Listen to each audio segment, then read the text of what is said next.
Hello friends, स्वागत है आपका अपने यूट्यूब चैनल अपनी पाठशाला में। फ्रेंड्स, हमने ज्योमेट्री की एक सीरीज शुरू की थी। आज मैं 7वां पार्ट ज्योमेट्री का लेकर के आया हूं आप लोगों के सामने। तो आइए हम लोग ज्योमेट्री का 7वां पार्ट में जो बहुत सारा इम्पोर्टेंट क्वेश्चन है उसको करते हैं। ज्योमेट्री का जो 7वां पार्ट है, यहाँ से हम लोग सर्किल, ज्योमेट्री में जो भी सर्किल से क्वेश्चन आते हैं उसको करेंगे।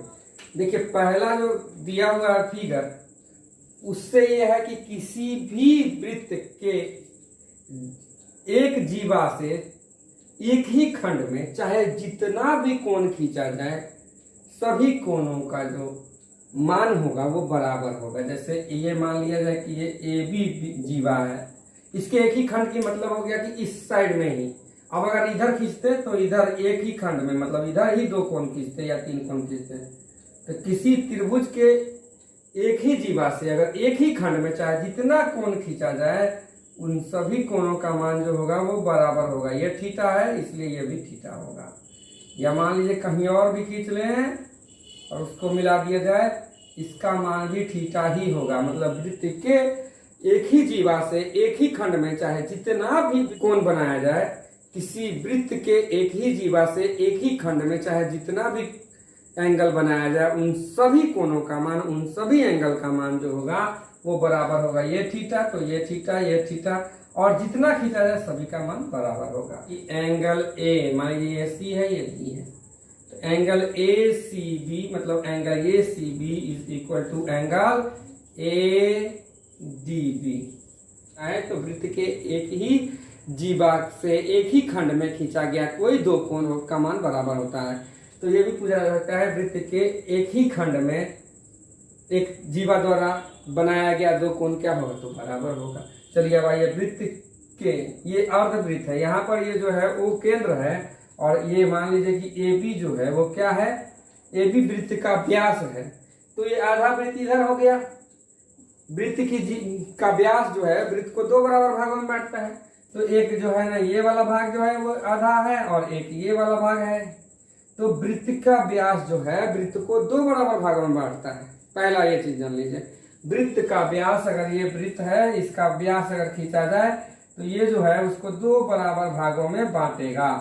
वृत्त का व्यास वृत्त को दो बराबर भागों में बांटता है, और जो दो बराबर भाग बन के तैयार होता है, चूंकि दो बराबर भागों में बांटा गया मतलब आधा वृत्त, तो आधा वृत्त को हम लोग अर्धवृत्त कहते हैं। तो अर्धवृत्त पर बना कोण, यहाँ देखिए ये अर्धवृत्त है ये, अब इसके बीच में बना कोण ये जो होगा वो कितना होगा, तो यहाँ पर अर्धवृत्त पर बना कोण जो होता है वो समकोण होता है। मतलब किसी, यहाँ अगर ये मिटा भी दिया जाए, सपोज ये मिटा दिया जाएगा, तो भी जो वृत्त बन रहा है वो अर्धवृत्त बन रहा है, और अर्धवृत्त का कोण जो होता है वो क्या होता है, समकोण होता है। तो अर्धवृत्त का कोण जो होगा, एंगल ए सी बी जो होगा वो क्या होगा, 90 डिग्री होगा। या अगर ये बना हुआ भी है, आप उससे कोई मतलब नहीं है, ये वृत्त को दो बराबर भागों में बांट रही है, तो जो ऊपर वाला भाग है उसमें अगर बनाया गया तो अर्धवृत्त पर बना कोण, कोई जरूरी नहीं है उधर ही। अगर यहाँ भी बनाया जाए कोई कोण, ये डी जो होगा वो क्या होगा, अगर यहाँ डी दिया जाए तो एंगल ए, अर्धवृत्त ये है, और अर्धवृत्त पर बना कोण जो होगा ये क्या होगा, समकोण होगा। तो ये 90 डिग्री हो जाएगा। तो ये भी हो गया। तो पढ़े अभी तक कि किसी वृत्त के एक जीवा से एक ही खंड में जो दो कोण बनेंगे, वो दोनों कोणों का मान जो होगा बराबर होगा। यहाँ ये कोण के बराबर हुआ था। दो क्या, अगर जितना भी कोण एक ही खंड और एक ही जीवा से खींचा जाएगा वो बराबर होगा। अगला है वृत्त के अर्धवृत्त। वृत्त में अगर आधा कर दे, यहाँ केंद्र दे दे, यहाँ व्यास मिला दे, तो ये अर्धवृत्त हो गया। और अर्धवृत्त के भाग में किसी साइड, इस साइड या इस साइड में कहीं भी अगर कोई कोण बन रहा है, उस कोण का मान जो होगा वो क्या होगा, 90 डिग्री होगा। ये ए बी जो है, ए ओ बी जो है वो व्यास हो गया, और इस पर परिधि पर कोई बिंदु डी या सी डाला गया है, वहां से ए बी को मिलाया जाए तो जो एंगल या तो ए डी बी या एंगल ए सी बी जो होगा वो क्या होगा, 90 डिग्री होगा। चलिए आइए अब इसमें आते हैं। ये वृत्त है, और वृत्त के अंदर में एक चतुर्भुज दिया हुआ है। मान लीजिए इसको कि ये पी क्यू आर एस एक चतुर्भुज है। क्या है, पी क्यू आर एस एक चक्रीय चतुर्भुज है। क्योंकि वृत्त की परिधि पर अगर चारों बिंदु देकर के और एक चतुर्भुज का निर्माण किया जाए तो उस चतुर्भुज को हम लोग चक्रीय चतुर्भुज कहते हैं। क्या कहते हैं? वृत्त की परिधि पर अगर 4 बिंदु दे दिया जाए और चारों बिंदु को मिला दिया जाए तो एक चतुर्भुज का निर्माण होता है। वृत्त की परिधि पर 4 बिंदु दिया जाए और चारों बिंदु को मिला दिया जाए तो एक चतुर्भुज का निर्माण होता है। उस चतुर्भुज को चक्रीय चतुर्भुज कहते हैं। अब चक्रीय चतुर्भुज के सम्मुख कोणों का योग जो होता है वो 180 डिग्री होता है। तो मतलब एंगल P सम्मुख, इसके मुख के सामने ये, तो P के सामने एंगल R अगर मिला दिया जाए तो एंगल जो बनेगा वो 180 डिग्री बनेगा। तो इसी तरह से Q के सम्मुख में कौन सा है? S है, तो angle Q plus angle S का मान भी 180 डिग्री होगा।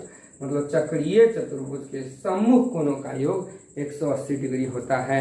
चक्रीय चतुर्भुज क्या होगा? किसी वृत्त की परिधि पर 4 कोई बिंदु दे दे और उस चारों बिंदु को अगर मिला दिया जाए तो एक चतुर्भुज का निर्माण होता है और उस चतुर्भुज को चक्रीय चतुर्भुज कहते हैं। और चक्रीय चतुर्भुज के सम्मुख कोण का मान जो होता है, दोनों को अगर जोड़ दिया जाए, चक्रीय चतुर्भुज के सम्मुख कोण का योग जो होता है वो 180 डिग्री होता है। तो यहाँ पर PQRS एक चक्रीय चतुर्भुज है, तो P और R को जोड़ा जाए तो angle P plus angle R मिल करके 180 डिग्री का निर्माण करेगा और angle Q plus angle S को अगर जोड़ा जाए तो 180 डिग्री वो भी हो जाएगा। तो ये एक थ्योरम है कि चक्रीय चतुर्भुज के सम्मुख कोणों का योग 180 डिग्री होता है। तो ये हो गया। आइए अब चौथा करते हैं। वृत्त में AB जीवा है, मान लीजिए ये A और B जीवा है, AB एक जीवा है और वृत्त का केंद्र जो है वो O है। AB एक जीवा है और वृत्त का केंद्र जो है वो O है और वृत्त जहाँ परिधि पर टच करती है ये C पॉइंट है। तो वृत्त एक थ्योरम है कि वृत्त के केंद्र पर बना कोण परिधि पर बने कोण का 2 गुना होता है। यही होगा, क्योंकि यहाँ से देखा जाए कि वृत्त की जीवा AB है और एक ही तरफ देखा जाए कि ये केंद्र है, वृत्त की जीवा AB है और AB से जो है ना यहाँ केंद्र एक O पर मिलाया जाए तो एंगल AOB बनेगा और यहाँ से परिधि पर अगर कोई बिंदु C दिया हुआ है उसको मिलाया जाए तो एंगल ACB बनेगा। तो एंगल ACB का मान अगर यहाँ थीटा होगा तो यहाँ केंद्र पर उसका 2 गुना बनेगा। तो थ्योरम है, याद रखिए कि वृत्त के केंद्र पर बना कोण वृत्त के परिधि पर बने कोण का 2 गुना होता है। तो अब देखिए यहाँ पर वृत्त के केंद्र पर बना कोण वृत्त के परिधि पर बने कोण का 2 गुना होता है। आइए इसको देखा जाए कि यहाँ पर इसीलिए ये हो जाएगा कि angle AOB is equal to क्या होगा? 2 गुने एंगल ACB, यही ना होगा। या देखा जाए कि एंगल AOB जो होगा वो 2 गुने एंगल ACB के बराबर होगा, यही हो गया। तो ये भी बहुत ही इंपॉर्टेंट थ्योरम है कि वृत्त के केंद्र पर बना कोण परिधि पर बने कोण का 2 गुना होता है। आइए इसी फिगर में हम किसी में सिद्ध कर देते हैं। अब देखा जाए कि वृत्त का व्यास जो होता है ये सरल रेखा है। सरल रेखा पर यहाँ कितना डिग्री कोण बनेगा? 180 डिग्री बन रहा है और यहाँ कितना बन रहा है? 90। तो हमने अभी एक थ्योरम पढ़ा है कि वृत्त के केंद्र पर बना कोण परिधि पर बने कोण का 2 गुना हो जाता है। इसका 2 गुना करेंगे 180 डिग्री आ रहा है। इसका मतलब ये थ्योरम सही है कि यहाँ जो एक सीधी रेखा जो होती है, कोई भी सीधी रेखा एक 180 डिग्री का कोण बनाती है और यहाँ पढ़े हैं कि अर्धवृत्त पर बना कोण समकोण होता है। तो यहाँ अर्धवृत्त पर कितना 90 बन रहा है, तो ये परिधि पर है और परिधि पर बना कोण जो है केंद्र पर बने कोण का आधा या केंद्र पर बना कोण परिधि पर बने कोण का 2 गुना होता है। परिधि पर कितना बन रहा है? 90, उसका 2 गुना करेंगे तो यहाँ केंद्र पर बना। तो एक फॉर्मूला ये है कि वृत्त के जीवा से अगर वृत्त के केंद्र को अगर मिला दिया जाए तो जो एंगल का निर्माण होता है केंद्र पर वो जो होगा वो परिधि पर अगर उसी जीवा को अगर किसी भी कहीं भी कोई परिधि से अगर टच कराया जाए तो उसका जो एंगल बनेगा वो एंगल जो होगा परिधि पर बना कोण जो होगा वो केंद्र पर बने कोण का आधा होता है या परिधि पर बना कोण को अगर 2 गुना कर दिया जाए तो केंद्र पर बने कोण के बराबर हो जाएगा। मतलब किसी वृत्त के जीवा से अगर वृत्त के केंद्र को मिलाया जाए और वृत्त के परिधि को मिलाया जाए के केंद्र पर बना कोण वृत्त के परिधि पर बने कोण का 2 गुना होता है। या इसका उल्टा भी पूछ देता है कि वृत्त के परिधि पर बना कोण तो केंद्र पर जितना बनेगा उसका आधा कर देंगे। यहाँ 180 बन रहा है, सीधी रेखा है, इसका आधा कर देंगे। अगर ये थ्योरम आपको नहीं याद हो कि अर्धवृत्त पर क्या बना कौन समकोण होता है, तो आप देखेंगे अर्धवृत्त ये है सीधी रेखा, यहाँ 180 है, इसका आधा करेंगे यहाँ परिधि पर, तो अपने आप नब्बे होगा। इसी तरह से अगर इसका मान 2 थीटा दिया रहेगा तो इसका केंद्र पर बना कोण जो होता है परिधि पर बने कोण का जैसे ही दुगुना पढ़े थे, इसका उल्टा कर दीजिए कि वृत्त के परिधि पर बना कोण तो केंद्र पर बने कोण का आधा होता है। तो यहाँ ये भी थ्योरम हो सकता है कि angle ACB is equal to half of angle AOB के। क्या होगा, यहाँ दो फॉर्मूले बन रहे हैं। अगर वह पूछा जाए केंद्र पर बना कोण तो परिधि पर बने कोण का दोगुना होता है। यहाँ पर परिधि का पूछता है तो परिधि पर बना कोण जो होगा वो केंद्र पर बने कोण का आधा होगा। तो यहाँ अगर 80 डिग्री है तो यहाँ 40 डिग्री हो जाएगा। यहाँ 180 डिग्री था इसीलिए यहाँ 90 हो गया है आधा। चलिए आइए अब अगला करते हैं। अगला जो है वो क्या है, ये भी एक चक्रीय चतुर्भुज है। जैसे मान लिया जाए ABCD एक चक्रीय चतुर्भुज है। चक्रीय चतुर्भुज में क्या होता है कि वृत्त की परिधि पर कोई 4 बिंदु है, अगर उस सबको मिला दिया जाए तो एक चतुर्भुज का निर्माण होता है। उस चतुर्भुज को चक्रीय चतुर्भुज कहते हैं। उसमें अब एक भुजा, कोई भी भुजा, जैसे मान लीजिए AB को बढ़ा दिया जाए E तक, तो यहाँ एंगल जो बनेगा, एंगल CBE का मान जो होगा वो एंगल ADC के बराबर होगा। क्यों होगा, इसको भी हम लोग जान लेते हैं कि हमने पढ़ा है ठीक ही ऊपर कि एक चक्रीय चतुर्भुज के सम्मुख कोणों का योग 180 डिग्री होता है। तो मान लीजिए कि यहाँ अगर थीटा है तो यहाँ क्या होगा 180 माइनस थीटा, क्योंकि चक्रीय चतुर्भुज के सम्मुख कोणों का योग जो होता है वो क्या होता है 180 डिग्री। तो ये थीटा, तो ये 180 माइनस थीटा, दोनों को जोड़ के देखिए पता चल जाएगा 180 minus theta plus theta, theta theta cancel, तो इसका मान कितना आ गया 180 डिग्री। इसीलिए अगर एक एंगल पता हो यहाँ तो दूसरा निकालेंगे, ये 70 होगा तो 110 हो जाएगा। तो इसी तरह से अगर ABCD एक चक्रीय चतुर्भुज है जिसमें कि AB को E तक बढ़ाया, तो यहाँ पर जो होगा अब एंगल CBE का मान जो होगा वो एंगल ADC के होगा। कैसे, अब पढ़ा जाए कि ये अगर थीटा हो गया तो ये 180 माइनस थीटा होगा, क्योंकि इसको और इसको जोड़ेंगे तो 180 आना चाहिए, आ रहा है।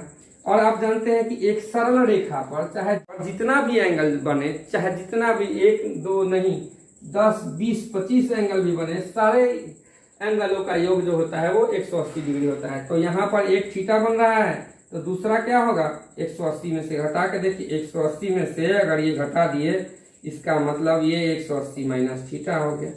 अगर ये 180 माइनस थीटा है, ये भी 180 माइनस थीटा है। इसलिए हमने जो थ्योरम पढ़ा था वो सही पढ़ा था कि अगर ABCD एक चक्रीय चतुर्भुज है और जिसमें कि कोई भुजा जैसे AB को अगर आगे तक बढ़ाया जाए E तक, तो एंगल CBE मतलब चक्रीय चतुर्भुज के बाह्य का कोण जो होगा, यहाँ पर जो है अंतः कोण जो है इस B का उसके बराबर हो जाएगा।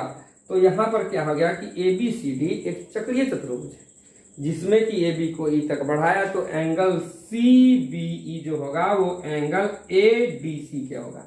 कैसे, हम वो भी पढ़े हैं कि अगर ये एक थीटा होता है तो दूसरा क्या होगा 180 माइनस थीटा। ये कहाँ से आया, अभी हम थ्योरम पढ़े हैं कि चक्रीय चतुर्भुज के सम्मुख कोण का योग 180 होता है। तो ये थीटा तो 180 माइनस थीटा, तो ये थीटा मान लिया है तो ये अपने आप 180 माइनस थीटा। अब चलिए एक सरल रेखा पर पढ़े कि जितना भी एंगल खींचा जाए सारे एंगल का योग क्या होगा 180 होगा। यहाँ पर दो ही एंगल बन रहा है, एक ये एक ये।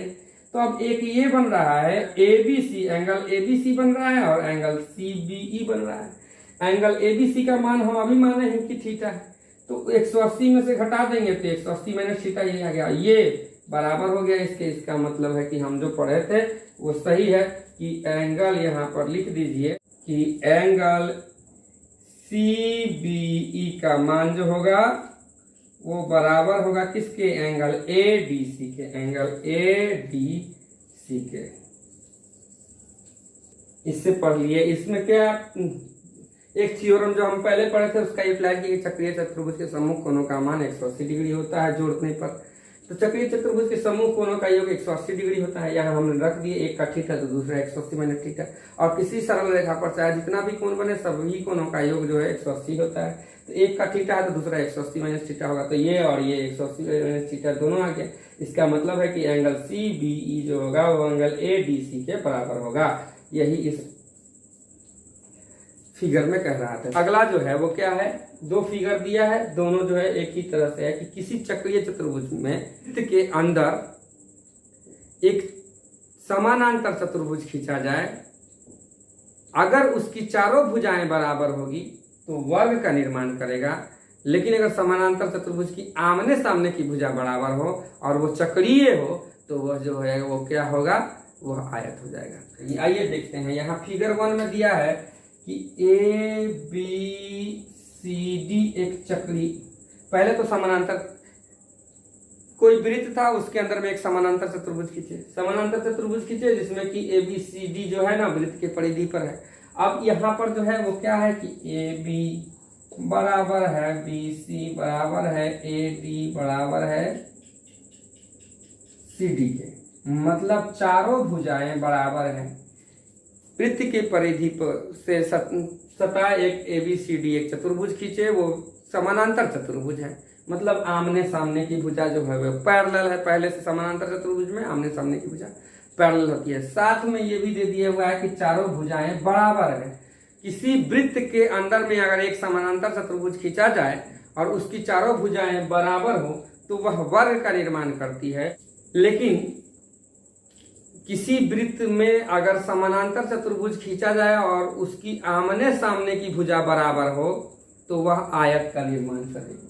तो ABCD अगर जो है अगर चारों भुजा बराबर हो गया तो क्या हो गया, ABCD जो है एक वर्ग है, एक वर्ग है, स्क्वायर है, तो भी कहिए। अब आइए PQRS में देखा जाए। PQRS भी क्या है कि किसी वृत्त के अंदर में एक समानांतर चतुर्भुज खींचा गया, वो वृत्त की परिधि पर है इसलिए वो चक्रीय चतुर्भुज हो गया और चक्रीय चतुर्भुज है। और समानांतर चतुर्भुज की आमने सामने की भुजा पहले से ही पैरेलल होती है और आमने सामने की भुजा भी अगर बराबर हो गई तो वह आयत हो जाएगा। जैसे देखा जाए PQ बराबर हो RS के, एक तो ये कंडीशन है, दूसरा ये है कि यहाँ पर PS जो है वो RQ के बराबर है। ये भी दिया है कि आमने सामने की भुजा, ये भुजा इस भुजा के बराबर है और ये भुजा इस भुजा के बराबर है, आमने सामने की भुजा बराबर है और वो समानांतर चतुर्भुज वृत्त के परिधि पर है, मतलब चक्रीय है। तो इस स्थिति में क्या होगा, लिख लीजिए PQRS जो है एक आयत है। क्या हो जाएगा, एक आयत हो जाएगा।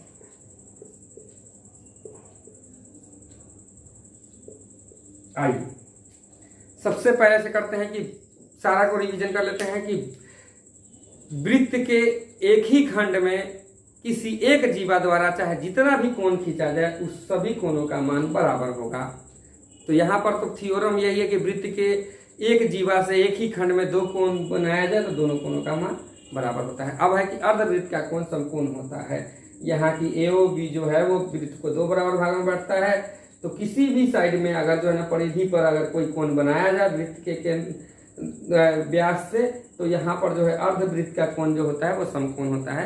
ये थ्योरम है। अगला है कि वृत्त के परिधि पर अगर चार बिंदु से किसी चतुर्भुज का निर्माण किया जाए तो उस चतुर्भुज को हम लोग चक्रीय चतुर्भुज कहते हैं।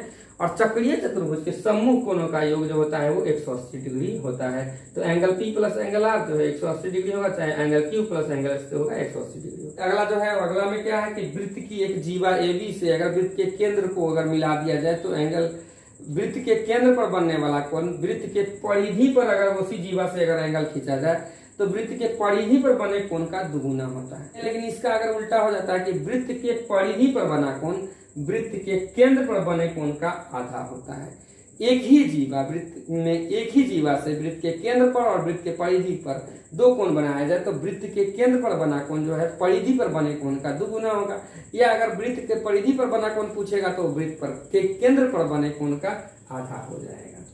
अब उसके बाद दिया हुआ है कि ABCD एक चक्रीय चतुर्भुज है जिसमें कि AB या किसी एक भुजा को आगे तक निकाला जाए तो एंगल CBE का मान जो होगा वो एंगल ADC के मान के बराबर होगा। क्यों?